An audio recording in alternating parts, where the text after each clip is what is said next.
आज हमारे अंगनवा देवी माई आई है। आज हमारे अंगनवा देवी माई आई है। होके सिरवा सवार संगे भैरवाई है। होके सिरवा सवार संगे भैरवाई है। आज हमारे अंगनवा देवी माई आई है। आज हमरे अंगनवा देवी माई आई है। देवी माई आई है। आज हमारे अंगनवा देवी माई आई है।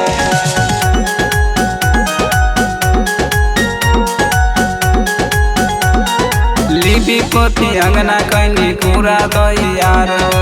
पान सुपारी संगे अरहुल के हार हो। लिपि पोती अंगना कैनी पूरा तैयार हो। पान सुपारी संगे अरहुल के हार हो। आज देव लोक से तारन हारोई है। आज देव लोक से तारन हारोई है। आज हमारे अंगनवा देवी माई आई है। आज हमरे अंगनवा देवी माई आई है। देवी माई आई है।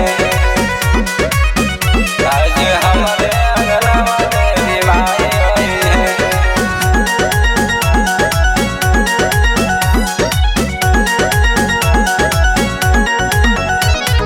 करेले बखान माई के रिसौ लिख लिखो। गावेले भजन माई के अंगीठी कठिको। अंगीठी कठिको। करेले बखान माई के रिसौ लिख लिखो। गावेले भजन माई के अंगीठी कठिको।